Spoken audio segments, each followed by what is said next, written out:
हिमाचल प्रदेश राज्य महिला आयोग द्वारा रेणुका स्थित कुब्जा पवेलियन में 1 दिवसीय महिला जागरूकता शिविर आयोजित किया गया। इस जागरूकता शिविर की अध्यक्षता राज्य महिला आयोग की अध्यक्षा डेजी ठाकुर ने की। शिविर के दौरान महिला एवं बाल विकास से जुड़े अधिकारियों द्वारा विभाग की महिलाओं से जुड़ी महत्वपूर्ण जानकारियां साझा की गई। राज्य महिला आयोग की अध्यक्षा डॉक्टर डेजी ठाकुर ने कहा कि राज्य महिला आयोग महिलाओं के अधिकारों के संरक्षण के लिए प्रतिबद्ध है। महिलाओं में जागरूकता लाने के उद्देश्य से ग्रामीण क्षेत्रों में शिविरों का आयोजन किया जा रहा है। उन्होंने कहा कि राज्य महिला आयोग द्वारा मुफ्त कानूनी सहायता महिलाओं को प्रदान की जाती है, जिसका महिलाओं को लाभ उठाना चाहिए। वहीं उन्होंने यह भी कहा कि जयराम सरकार द्वारा हिमाचल में महिलाओं के लिए कई कल्याणकारी योजनाएं चलाई जा रही है। इन योजनाओं में मुख्यमंत्री गृहिणी सुविधा योजना मुख्य रूप से शामिल है, जिसके तहत महिलाओं को मुफ्त गैस सिलेंडर प्रदान किए जा रहे हैं। केसेस में ऐसा होता है कि आपकी जो शादी हो वैध नहीं है, वो इलीगल है। तो महिलाओं में ये जागरूकता भी आवश्यक है कि हम लोग जब शादी करें तो रजिस्टर्ड मैरिज होनी चाहिए, वो वैध मैरिज होनी चाहिए, लीगल होनी चाहिए, नहीं तो आपको अपने अधिकार नहीं मिलेंगे। एक बात मैं आपके ध्यान में लाना चाहती हूँ कि जितनी भी योजनाएं आज बताई, मैं एक विशेषकर ये बोलना चाहती हूँ कि जो उज्ज्वला योजना है सरकार की, गृहिणी योजना है हमारे माननीय मुख्यमंत्री द्वारा जो शुरू की गई है, उसमें एक जो रिफिल सिलेंडर की भी बात की है हमारे एक अधिकारी ने, उसके बारे में लोगों को जागरूकता नहीं है कि रिफिल सिलेंडर भी आपको मिलता है। तो इसमें भी आप लोग इसका भी प्रचार करें कि जिसको नहीं मिला है वो उसका हक है, वो ले सकते हैं। 4 लेन प्रभावितों के प्रति हिमाचल सरकार के उदासीन रवैये के चलते 4 लेन प्रभावित खुद को बहुत अपमानित, असहाय और प्रताड़ित महसूस कर रहे हैं। यह बात हिमाचल मानव अधिकार लोक बॉडी प्रांत अध्यक्ष राजेश पठानिया ने कही। उन्होंने कहा कि हिमाचल सरकार ने भूमि अधिग्रहण प्रभावितों को कुचलने में कोई कसर नहीं छोड़ी। हिमाचल मानव अधिकार लोक बॉडी प्रांत अध्यक्ष राजेश पठानिया ने कहा कि एक और जहां भारत देश के प्रधानमंत्री अपनी छवि अपनी जनता हित के कार्यों के लिए पूरे विश्व में विश्व स्तरीय नेता के रूप में बनाई है, वहीं राज्य सरकार हिमाचल प्रदेश अपने साथ साथ उनकी छवि को भी धूमिल करने में कोई कोर कसर नहीं छोड़ रही। एक समाचार पत्र में मुख्यमंत्री जयराम ठाकुर का यह कहना कि मेरा 4 वर्ष का कार्यकाल पिछले 40 वर्ष के कार्यकाल से बेहतर है, अपने आप में हास्यास्पद है, क्योंकि ऐसी कोई भी बड़ी उपलब्धि आपने हिमाचल को नहीं दी है।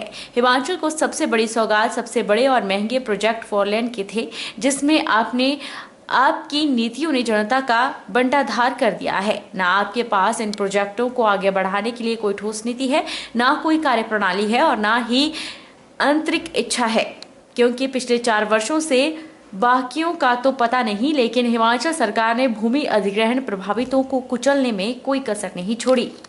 हाल ही में अभी माननीय मुख्यमंत्री जी ने मंडी में एक वक्तव्य दिया कि हमारा जो कार्यकाल है वो 4 साल का बहुत अच्छा रहा पिछले 40 वर्ष के मुकाबले। तो मैं माननीय मुख्यमंत्री जी से जानना चाहता हूं कि ये आपको विपक्ष ने बताया कि या आपके मंत्री साहब आपको बताते हैं, आपने 4 सीटें लगातार हारी हैं और यहाँ की जो हिमाचल सरकार की जो कार्यशैली है वो इतनी अच्छी नहीं है, क्योंकि चाहे वो करणामूलक हों, चाहे वो आउटसोर्स कर्मचारी हों, चाहे वो पुलिस वाले हों, चाहे वो MPS हों, चाहे वो अभी हाल में एक PNB के जो हिमाचल ग्रामीण बैंक में जो कर्मचारी रखे हैं उनका संघर्ष हो। और 4 लेन के बारे में तो आपने जो कहा है वो हमें तर्कसंगत बिल्कुल भी नहीं लगता, क्योंकि आपने एक बात और बोली थी कि हमारा जो मामला है हम NH प्राधिकरण के आगे उठाएंगे। मुख्यमंत्री जी 4.25 साल आपकी सरकार को हो गए हैं और अभी तक आप ये सोच रहे हैं कि हम लोग इसका मामला जो है NHI के ऊपर उठाएंगे। और मैं ये आपको बताना चाहता हूँ कि हमने RTI डाले थे और हमें दिल्ली से ये लिखित में है कि ये सारा का सारा जो राज्य सरकार तय करेगी कि भू अधिग्रहण का मुआवजा जो आपने क्या देना है। आपने 1 लाख परिवार जो है वो सूली पे टांग रखा है और इतनी बुरी हालत में है, इतनी दयनीय हालत में है, आपके पास उनके लिए कोई पॉलिसी नहीं है। हमें लगातार झूठे वादों से ठगा जा रहा। आप इतने शीर्ष पद पर रहते हुए भी इतना झूठ बोलते हैं, ये हमारी समझ से परे है। हम अपनी ही सरकार से ठगे जा रहे हैं। अरुणाचल प्रदेश में गश्त के दौरान बर्फीले तूफान में लापता बैजनाथ विधानसभा की पंचायत कंदराल के लोअर महेशगढ़ का 26 साल का राकेश कपूर शहीद हो गया है। जब से घर वालों को उसके शहीद होने की सूचना मिली है, तब से घर और समूचे गाँव में शोक की लहर दौड़ गई है। अरुणाचल प्रदेश में गश्त के दौरान बर्फीले तूफान में लापता बैजनाथ विधानसभा की पंचायत कंदराल के लोअर महेशगढ़ का 26 साल का राकेश कपूर शहीद हो गया है। 8 साल पहले 19 JK राइफल में राकेश भर्ती हुए थे। जब से घर वालों को उनके शहीद होने की सूचना मिली है, तब से घर और समूचे गांव में शोक की लहर दौड़ गई है। राकेश कपूर अपने माता पिता का इकलौता बेटा था। राकेश बीते 4 महीने पहले ही अपने गांव आया था। वह अपने पीछे अपने 6 माह के बच्चे रियांश, पत्नी और माता पिता को छोड़ गया है। कयास लगाए जा रहे हैं कि राकेश की देह कल तक पहुंच जाएगी। बैजनाथ के एक छोटे से गांव से संबंध रखने वाले राकेश कपूर की शहादत पर स्थानीय विधायक और SDM बैजनाथ सलीम आजम, थाना प्रभारी और उनके निवास महेशगढ़ पहुंचे और परिजनों से मिलकर गहरा शोक व्यक्त किया।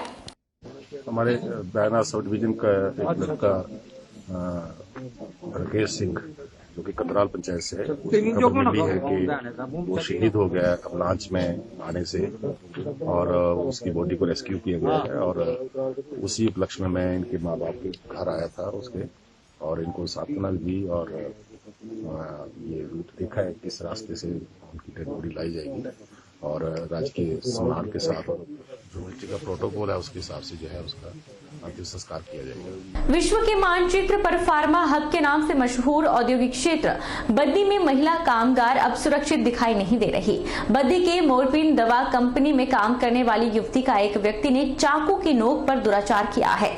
पुलिस ने युवती के बयान पर मामला दर्ज कर छानबीन शुरू कर दी है।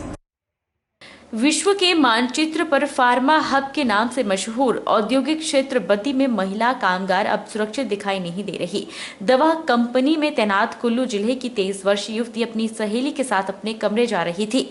कंपनी से कुछ ही दूरी पर युवतियों को एक व्यक्ति मिला जिसमें इनसे रास्ते के बारे में पूछा, जिस पर उन दोनों ने उसे रास्ते के बारे में जानकारी दी।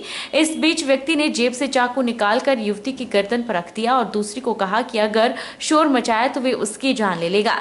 इस दौरान वह व्यक्ति पीड़ित युवती को झाड़ियों में ले गया। जैसे ही वह उसे लेकर गया तो दूसरी युवती वापस कंपनी पहुंची और वहां पर उसने शोर मचाया।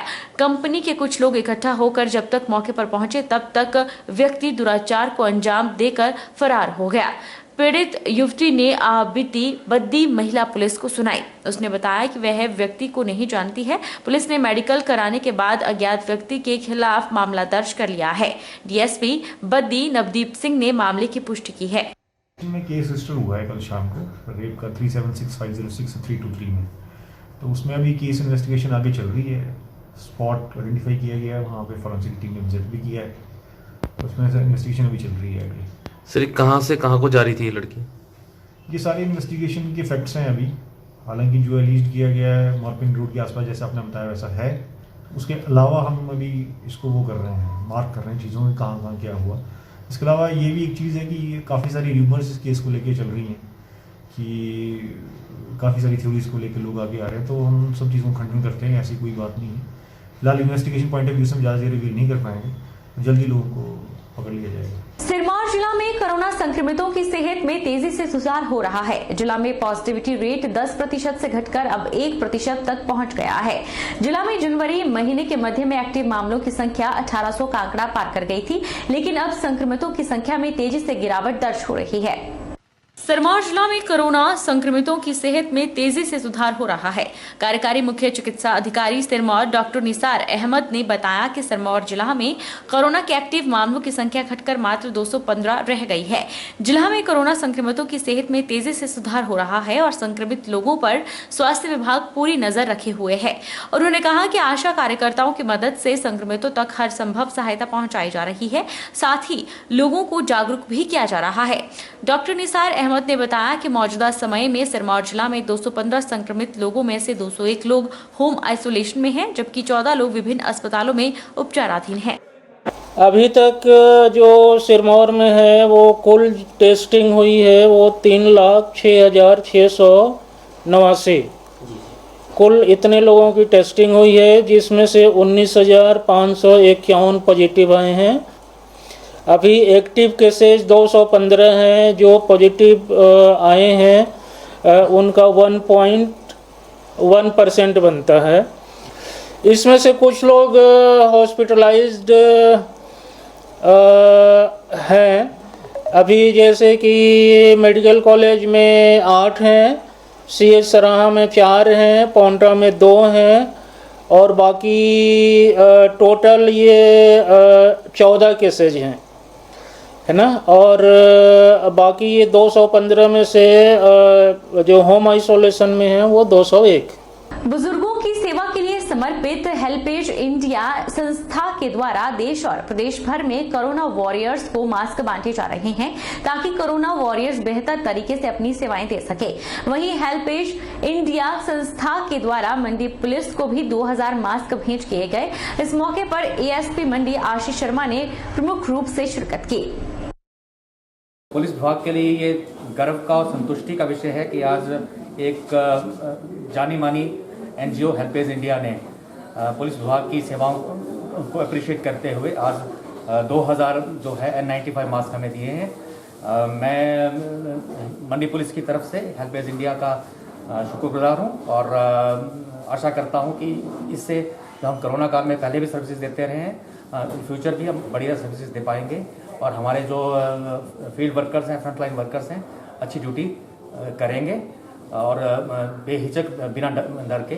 जो पुलिस विभाग और MC है, प्रेस क्लब है, उनको हम जो कोविड वॉरियर्स बोल रहे हैं उनको हम फ्री N95 मास्क डिस्ट्रीब्यूट कर रहे हैं।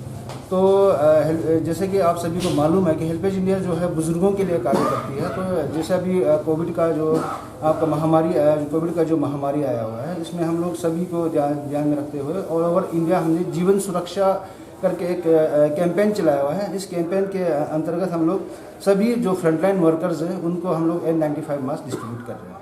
तो आप आज देख रहे हैं आज हमारा कार्यक्रम मंडी में था। इस तरह के अभी आने वाले दिनों में कुल्लू और लाहौल स्पीति वगैरह में भी हम ये मास्क बांटने का हमारा प्लान है। वक्त चला है छोटे से ब्रेक का। ब्रेक के उस पार फौरन लौटेंगे, आप बने रहिए हमारे साथ।